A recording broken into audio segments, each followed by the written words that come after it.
Hello and welcome to God in Film, the podcast where a Christian and an atheist dive into the best that cinema has to offer and see if we can find any parallels with the gospel or any other Bible stories.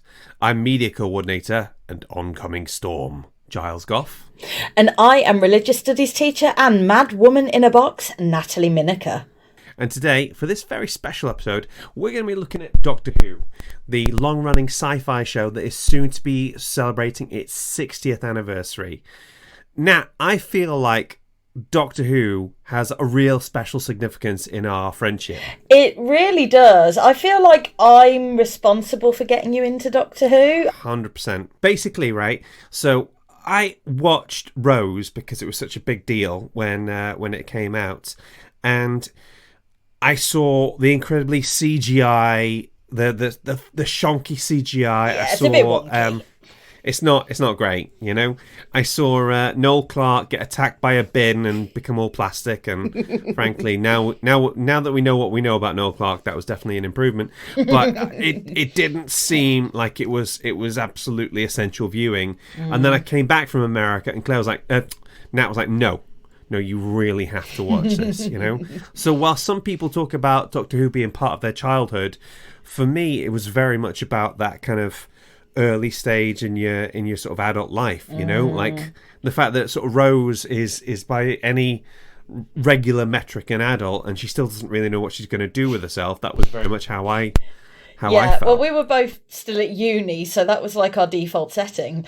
Technically an adult, not knowing what we're doing. Depressingly, we weren't. I was graduated for a year by that point. You were just graduating. What year is it? 2005. 2005. Yeah, so it's the year I graduated. Yeah. Wow. So We're yeah, old. I remember us going for long walks and you telling me, no, it's brilliant because it's this and it's that, and it's sort of the sort of Doctor and Rose kind of relationship sort of got transposed onto our friendship because you had a car. I had a car, which is as close to a TARDIS as you need in early noughties North and Wales. I was the working class girl with questionable clothes choices. So, and you had a leather jacket. I mean, it was perfect. Yeah, but I mean, I tell you something though. When Rose got trapped in that alternate dimension, and you went to China for a year. Exactly the same feelings. Did you just go? I'm pressing my face up against walls whilst the sort of doomsday theme is on. You know, that was a long year without you. That's all I'm going to say. Yeah, I do apologise for abandoning you.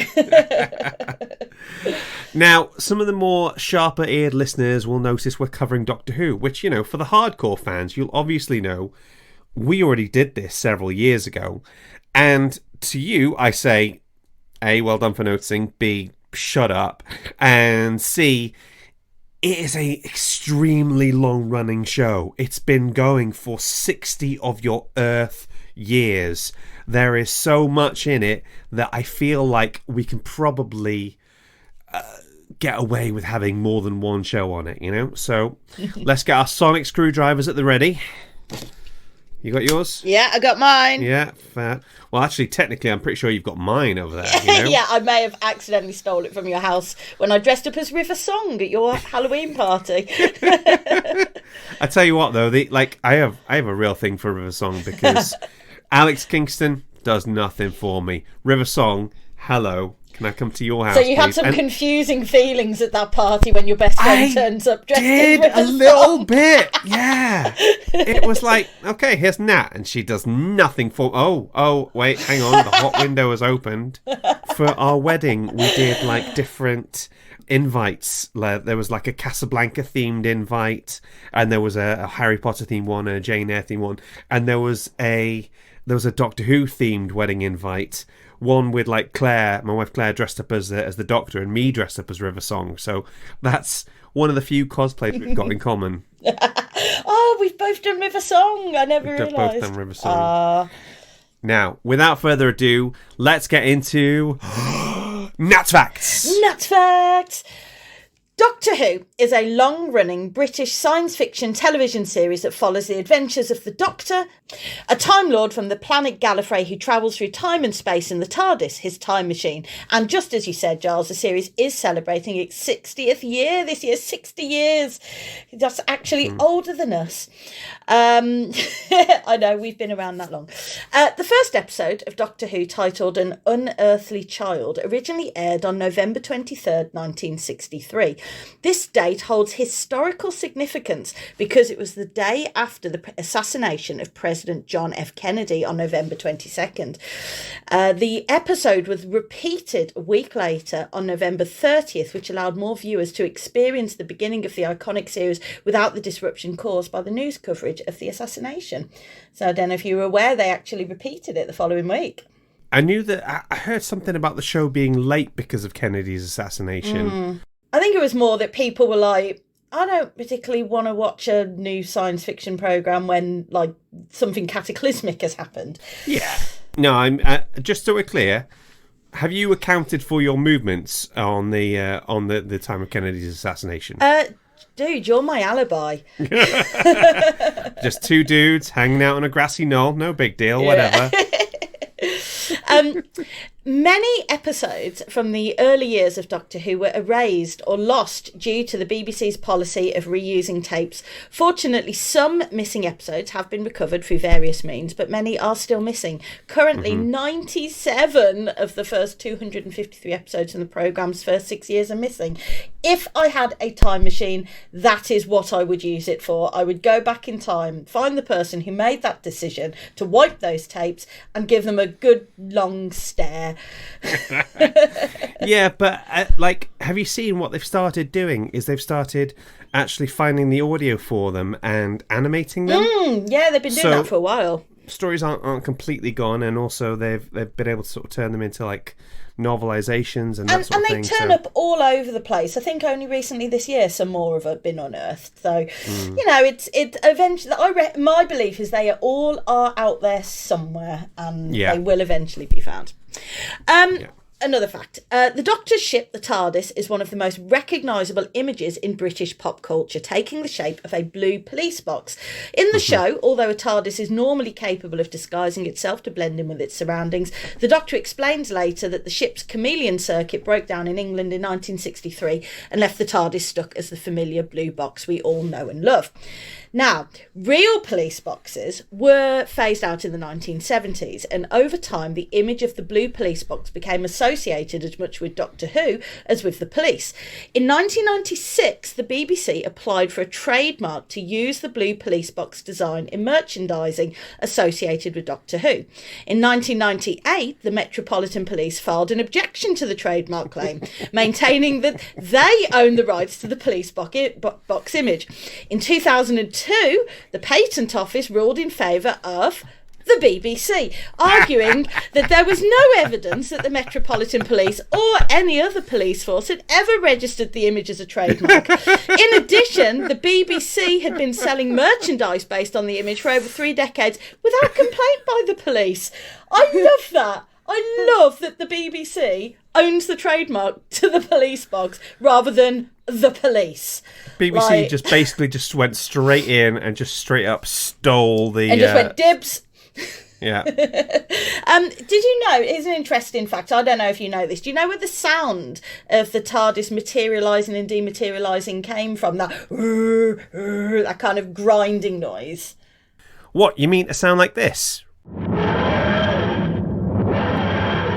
Oh my goodness, who's just arrived? Oh, hi guys, hi. Sorry, I've been a bit busy travelling all of space and time. There's been some stuff going on, let me tell you. But hopefully now, Charlotte Bronte is the one that wrote Jane Eyre. Yes, that's right. Okay, good. Fix that. Although Anne, obviously, still chronically underappreciated as always. I may have had a brief fling with Cleopatra. She is a charismatic woman. We all had a brief fling with Cleopatra, Claire. We've all got the T-shirt for that one. Literally, it's in my cupboard. It says, "I travelled through all of time and space, had a brief fling with Cleopatra, and all I got was this lousy T-shirt." Oh, you mean I'm not the only one? Oh, sweetheart. So just for the listeners who don't know, Claire Gough has entered the chat.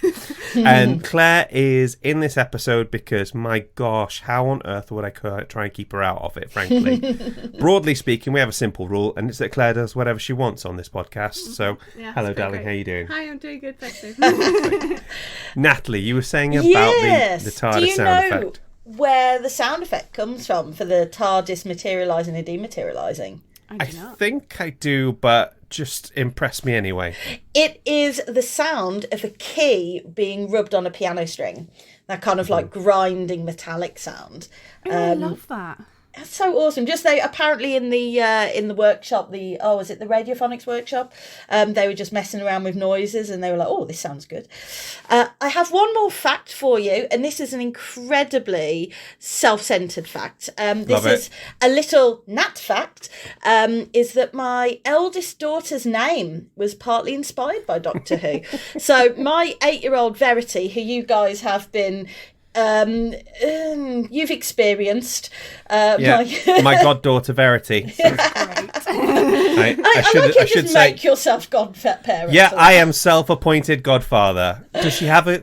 Did you actually give her a godfather? Well, no, because we're atheists. Well, exactly. So that's why she needs a godfather. Okay. Thank you very much. Should she decide to be a Christian, I am handing her over to you. So yeah, awesome. You can Works deal with for me.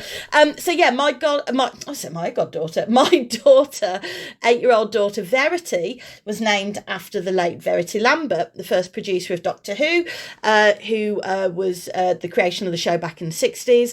Verity Lambert, not only integral to establishing Doctor Who as a national institution, she was also a badass trailblazer for women in the entertainment industry. And I think if you're going to name your kid after a person, then she's a pretty good role model. So that's a pretty good choice. Yeah. And by coincidence, her middle name is Rose, but that's nothing to do with Doctor Who. That's just a coincidence. See, I feel like you missed a trick here. You have another daughter, and you could have called her Sydney after the other Doctor Who creator. No, I wouldn't. She's Edith. I'm sure there's an Edith somewhere in Doctor Who history. So awesome. Sydney, we've not considered that one. Yeah, I should also point out that at the time of recording, Claire is 7 months pregnant. And if you have any ideas for the names of the Goffspring number 2, just drop them into the chat. We are. Russell. Yeah, Russell. Russell T. Gough. Well, the T short for Tiberius anyway, so it's all good. And that's my facts. Fantastic. Thank you very much, Nat. Now it's time for Finding the Faith in the Film. We didn't rehearse that. That was perfect. And it really shows. So, as some of you know, I write for Premier Christianity, and Claire works for Christian Publishers. Gosh, it makes us sound like we're really kind of dyed-in-the-wool Christians, doesn't it? It's terrifying. And she, from time to time, sends me articles. She usually sends me my own articles, if I'm honest. But there was this one article she sent me talking about the faith parallels in Doctor Who. And, it made me so flipping mad, because I thought, I could have flipping written that. Why didn't I pitch that? I thought you'd be like, oh yeah, that's really interesting. It was like, oh, why didn't I? There's another one. And then I read it, and it was better than anything I would have come up with. And that doesn't sit well with me, as you know. So anybody who I see as competition, I try and recruit them and get them on side. And that's basically what I've tried to do here. We've got a gentleman with us today who is absolutely a phenomenal writer, a podcaster, and a Christian. Frankly, writer, podcaster, Christian, and geek. I was a little uncomfortable. This guy was sort of treading on my toes and coming onto my turf, but apparently there is allowed to be more than one of us. So there we go. I'm going to let him introduce himself. It's not like Highlander. There can be more than one Christian Doctor Who nerd geek. Like Highlander. Actually, it's a bit like Highlander with Gileses. Have you met any other Gileses? No. I can't think of any off the top. Exactly, because I beheaded them and absorbed their power, you know? Though, funnily enough, I've got a friend called Nat who's got a daughter called Verity, who has been on my Doctor Who podcast because she's a massive Doctor Who fan. So okay, well now I have to fight her to the death. I mean, those are the rules. I don't make the rules. Youngest has just turned 1, but his due date was the 22nd of November last year, I think. And so I was like, he could end up arriving on the 23rd, in which case we've got to call him something like William Hartnell Woodbridge or something. You know, in all the excitement, you haven't actually introduced yourself. Oh yes, I am Caleb Woodbridge. I am the Caleb, and I'm a writer, editor, digital content creator. So I write a Substack, Bigger on the Inside, about the spiritual dimensions of storytelling, particularly in science fiction and fantasy.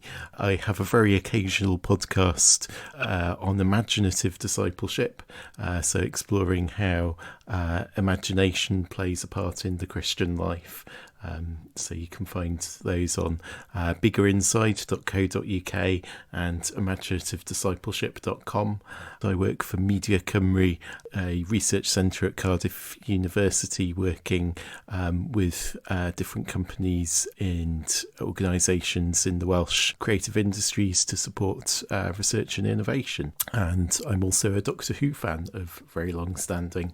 Came to it in the wilderness years, so sort of very much through repeats and novelisations, and 1999 Doctor Who Night, which with the 3D glasses. Happily, I remember that. which was on my birthday. That's kind of when I really crossed the Rubicon of Doctor Who fanishness, and it was sort of after that I was kind of buying Doctor Who magazine and collecting the VHSs and then DVDs and Big Finish audios and stuff.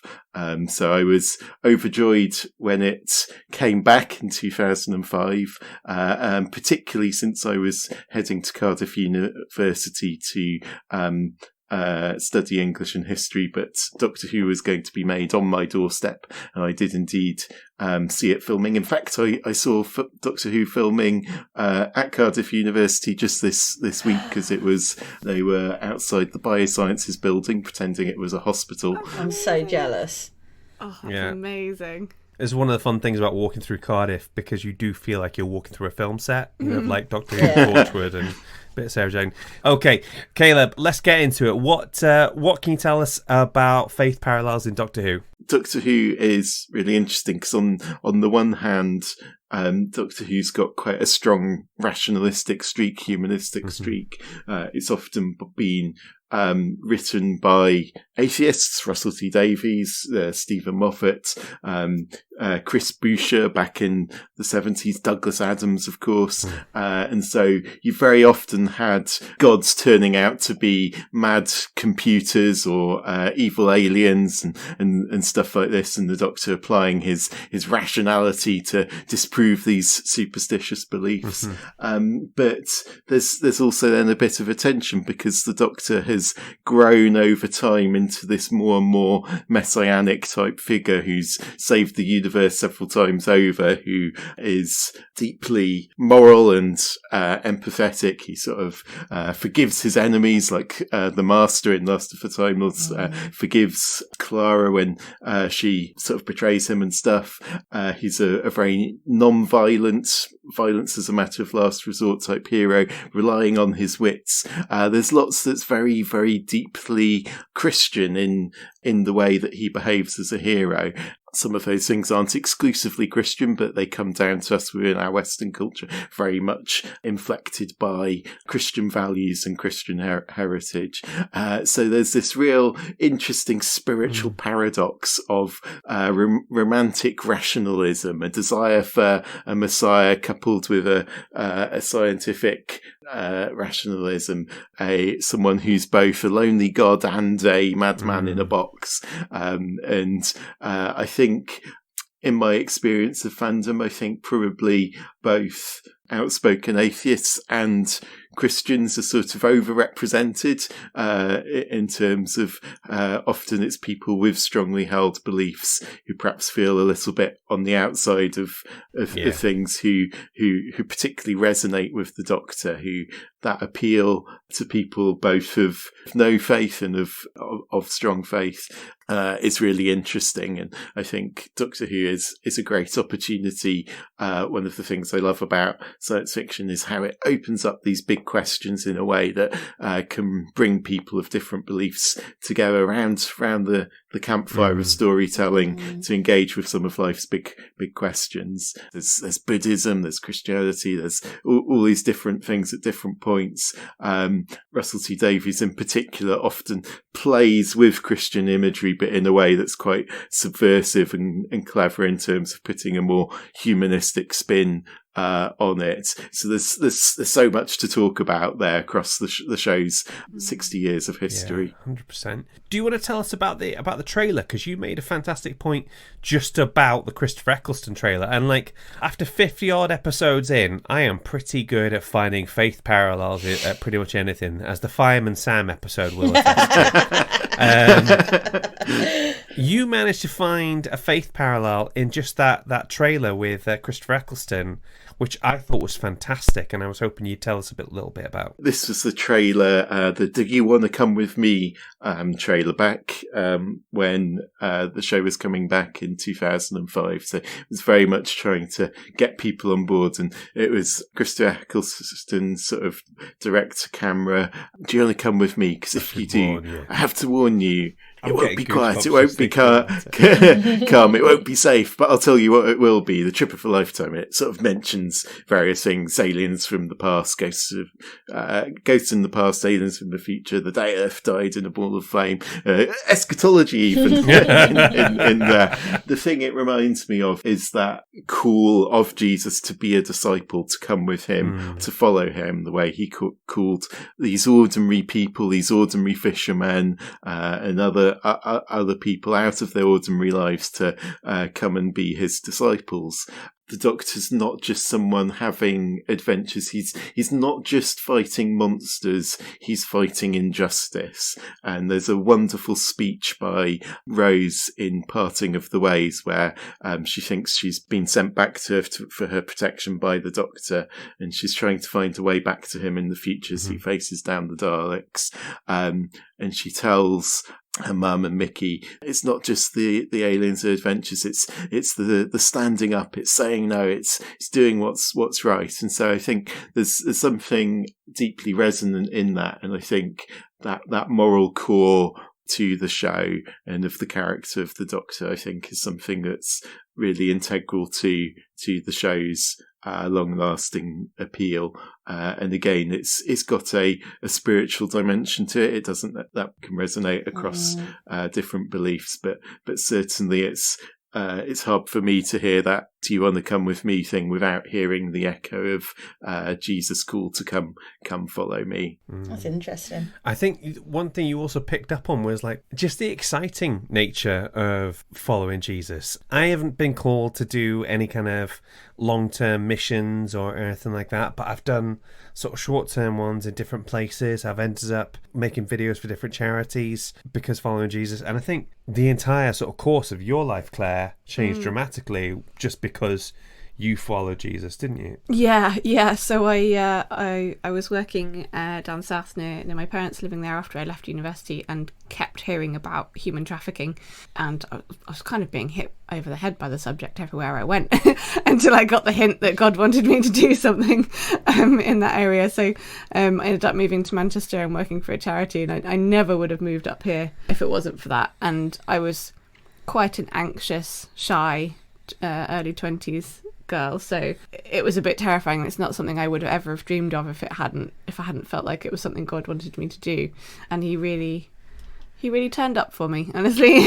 And it's worked out really well because I met Giles. Yeah, I mean, it's been fun recently seeing these tales of the TARDIS that they've put out with the introductions with the companions. But what you see with these little mini introductions they've got, getting the characters back into introductions to classic stories, is they're all sort of saying about how the Doctor has changed them, and they've sort of said for each of the companions, they've given these clues about their life since then and the things they've gone on to do, making a difference with the environment or with investigative journalism or campaigning on different things. And I think each of them has been changed by the Doctor in a different way. By spending time with the Doctor, they have become better fitted to make a difference in the world. And that should be what the Christian life is about. And that by spending time with Jesus, knowing God as he's revealed himself as a human being, stepped into the pages of history, that we can become his companions, as it were, sort of sent out to do some good in the world, to take part in his mission of redeeming and transforming the world. I mean, obviously the legacy of Christianity in the world is complicated, and there's lots of negative as well as positive aspects to that, but that's what it should be doing. By being with Jesus, we should be changed to be salt and light, and to make a difference, as well as sharing the faith, giving other people the opportunity to hear about Jesus for themselves. But it's also just living out justice, generosity, kindness, goodness, forgiveness, truth, all of these things, all of the things that have become so taken for granted as part of our values, largely in our culture because of the influence of Christianity. Never be cruel or cowardly. Yeah. That's the one I like, I've been thinking a lot about the... I say thinking a lot, I mean, it's just come into my head now. I've been thinking a lot about the Timeless Child story arc. Nat, do you want to give us a quick recap of what that is? Can you remember it? Wasn't it like, essentially, like all the Time Lords are a product of this timeless child who was found, and then it turns out it's the Doctor? Yeah, so because of course it is. As best you as tell I I'm not a can huge remember fan of this storyline. Don't worry, none of us were a huge fan of this storyline, but as best as I can remember it, the idea is that the Doctor had sort of turned up on Gallifrey as a baby, and had been sort of taken in, and has the ability to regenerate and gives that power to the rest of the Gallifreyan people, to the rest of the Time Lords. And it's so the Doctor is the source of regeneration there. I mean, you can hear the parallel as I'm saying it, can't you? That this sort of person comes into the world and gives the gift of new life to everybody, and I'm literally just, that's just occurring to me now, Yeah, I keep thinking about the end of David Tennant's era. It's when Wilf gets trapped in that sort of radioactive thing. The end of time. Thank you, the end of time. Yeah, and the Doctor. Tap, tap, tap. Yeah, and he's a lot more reluctant about his sacrifice than maybe Jesus was. But it's like, it's not even a choice for him. It's not even a choice. There's this one person who people would think is completely insignificant, Wilf, who obviously we all absolutely love. But he doesn't even think he's worth saving. He's like, I'm old, I don't matter, don't worry about it. And the Doctor's like, as if I'm going to leave you there. As if I'm going to let you die. That's not even a choice. So he's like, his instinct is to kind of sacrifice and save, but at the same time you have David Tennant's Doctor character going through this kind of pride and getting too close to trying to be a god, and he almost starts to believe his own hype, basically. Like the Waters Waters of of Mars. the Time Lord victorious. I love that when you see like, oh, he could so easily be a villain.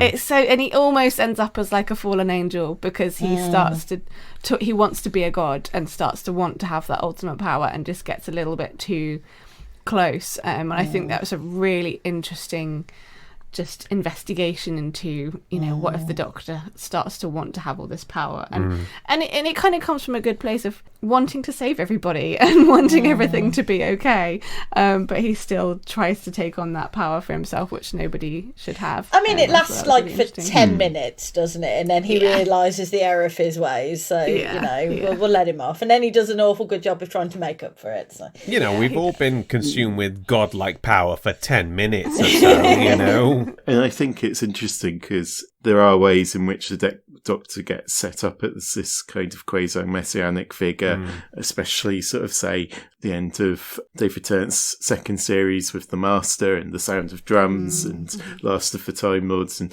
it's sort of the prayers through the Archangel network sort of make the Doctor ascend. He sort of goes, I forgive you to the Master, and so on. And it's very much playing with that. But at the same time, unlike Christian belief, it's the power of humanity's belief that is the thing that empowers the Doctor. So it's not actually drawing on a transcendental power bringing it down. It's humanity's power creating something, doing something. So that's a sort of humanistic spin on it. Yes, sometimes he plays at God, or people see him as a god, but actually he is a flawed messiah. He'd make a very bad god, he says in one episode. You were to get Sundays off. We talked in the last episode about this weird trend of atheist writers creating messiah figures, and I do wonder if there's something in that needs to be sort of picked on. That, and I've seen elements of this in the past where church and Christianity tends to come with like almost like a pre-packaged community ready to go. Do you know what I mean? You've got that ready. And like our church community have been brilliant. Literally, when you're having a kid, there's like a meal rota sorted out for you. You know, when your dad passed away, a friend of ours from church just turned up and played with Riley while we got everything ready. They literally, our sort of friends from church turned up and helped us sort of clean our house and sort of shift like things around. And I think sometimes when you don't have that community built in, and you don't have that singularity of vision, I think some atheists can miss that a bit. And I think sometimes maybe that's what like Russell T Davies, Big Russ as he's known to his friends, is trying to sort of bring in there. I don't know. Nat, what do you think? I think like the whole community element of Christianity, I think it is something that atheism hasn't really found an equivalent, but I think there are a lot of secular versions of that. Like, you know, when we were at university together, our acting society, like that was our community. And I think there have been attempts within, like particularly within humanism, to try and to build those sorts of communities. And the problem is a little bit with atheists, trying to organise atheists is a bit like herding cats. Herding cats, yeah. Because which kind of atheist are you? Are you the humanist atheist? Are you the rationalist atheist? Are you the nihilist? If they're the nihilist, you can stay well clear of them. The thing is, atheist is just a descriptor rather than an ideology. It's just a term that you use. So atheists haven't had 2,000 years to form denominations yet. So. Yeah, fair play. We have a bit of a head start. Yeah. Going back to your point about like atheist-loving messianistic figures. Messianic. Thank you. I can never say that word. You think I should be able to say it as being an RS teacher, wouldn't you? But yeah, I think it's a bit of chicken and egg thing to me, because it could be that because even if you're an atheist, if you grow up in the West, you're surrounded by Christianity. And so, like, I class myself as culturally Christian, even if I'm not a Christian. So, like, I'm surrounded by the culture of Christianity. This is a topic we do in GCSE. Like, you know, we do the question, is the UK a Christian country? And you could just break it down to, oh, well, you know, Christianity is now technically a minority religion in that more people follow other religions or no religion compared to Christianity. But when you think about like our year is shaped by Christian festivals still, we have Sunday being, you know, Sunday trading laws. Like there's a million examples of this. So it could be that atheist writers are drawing on messianic figures. Did I say that right? Thank you. Yeah. As a writing trope, because that is what we grow up surrounded by. On the other hand, like, because I am a religious studies teacher, but my background is in psychology. That's what I did at university. I sort of tripped and fell into teaching religious studies. I think when you say tripped and fell, basically your boss has said you do it and you couldn't think of a good reason to say no. Yeah, it was 12 years ago. My boss was like, can you do RS just for 1 year? And now I'm 12 years later teaching it up to A level, and I bloody love it. If I was with my psychology hat on, I'd wonder is there something, because it's not just Christianity that has this messiah figure, the idea of like somebody sacrificing themselves for the good of others, and then with resurrection as well. Like there are other religions that have got those sort of motifs. Part of me wonders, is it just something within human nature? Like, is it feeding some sort of deeper, I don't know, like, is it just something that our brains are built to find those type of stories quite appealing? I'd quite like to read some research on that, so I'm not going to comment any more on it because I don't have the peer-reviewed articles to back me up here. So Well, I actually got a chance when I was a student to interview Russell T Davies. Oh, come on! Okay, he wins. He's the new Giles. Okay, there can be only one Giles. Look, we've already got Chapman. Chapman's actually a Doctor Who writer, so I'm just saying, like, in the hierarchy of cool people we know, like, we need to have a conversation about where Caleb comes into it, you know? I mean, he's in the running. Yeah, Go, Caleb. he's part of the conversation. I've got a couple of Big Finish short stories I've written, but I don't think as much as Chapman. But yeah, Russell T Davies said that he thinks that religion is a very primal instinct, part of our imagination, and he suspects it's as fundamental as the instinct to look up at the sun. It's a sort of solar thing that we look up and, there's this great big thing in the sky, and we sort of psychologically we extrapolate from that, from there being some higher being, higher source. And so he's sort of respectful of that instinct to look upwards and interested by that, but at the same time he's often terrified by the influence that religion can have, particularly politically, sort of in the world. Yeah, it's very much that fascination with the power of belief, and you sort of see that how writers are drawn to that. One thing, like you were saying about, with it's not Rusty Davies here, it would be Stephen Moffat. The episode where it's revealed about River Song, who she is, when the baby's stolen. Good Man Goes to War. And there's, yes, thank you, A Good Man Goes to War. So you have one of the characters says, talking to the Doctor about the influence that the Doctor has, and on one planet, the word Doctor means soldier, warrior, and I feel like that, that idea of religion, yes, it can be good, but can also lead to other things. If we're making this comparison that the Doctor is like this a religious figure, then I feel like that is an example of where people take that religious message but then militarize it, and I think that is something that can happen as well. Like Republican Jesus. Yes. Like Republican Jesus with the AK-47 and the MAGA hat and all the rest of it. Yeah, like just the name Jesus means different things to different people. Yeah. All that said, I would want to encourage people who maybe don't have a faith, who like Doctor Who like the character of the Doctor. It's like, I would say, if you like the Doctor, it's worth you investigating. Is this Jesus real? Is there really a Lord of Time who's stepped into human history, who helps us, who is here to save the world and to make us his companions so we can live that way? It might just be a story like other stories, but certainly my conviction is that it is actually true. And so if there's someone like the Doctor, but real, isn't that worth exploring and investigating to see if that's the case or not? I love the idea of Jesus' disciples and followers being like the Doctor's companions. That's a brilliant comparison. I love that. Makes me feel a lot cooler as a Christian. Yeah. Could also say, because the Doctor omnitemporal? He exists in all points in time. No, that's the bad wolf, isn't it? That's Billy Piper is omnitemporal. Only for 20 minutes, Yeah. Well, again, Russell T Davies' humanist agenda. It's the ordinary everyday shop girl who becomes the bad wolf, who becomes the one with the power of all time and space. It's sort of an empowering message in that sort of way.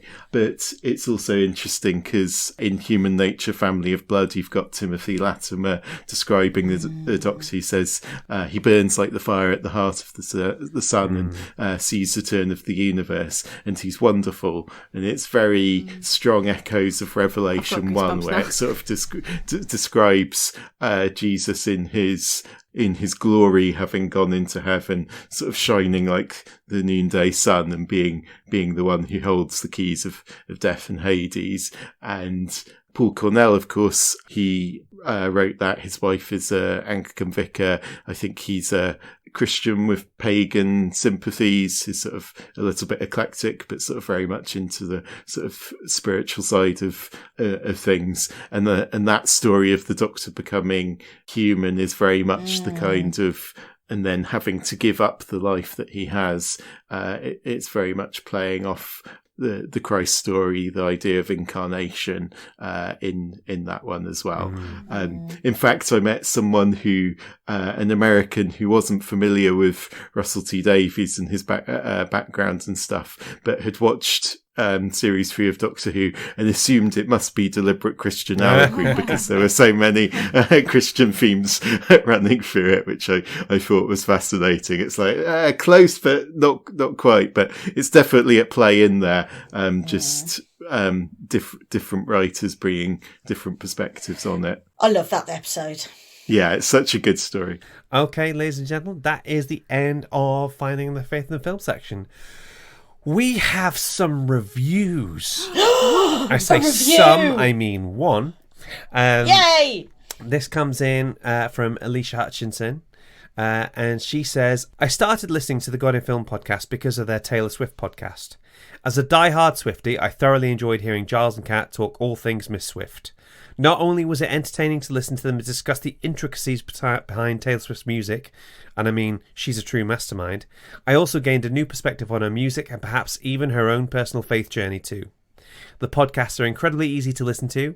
I laughed a lot and found myself debating with them out loud.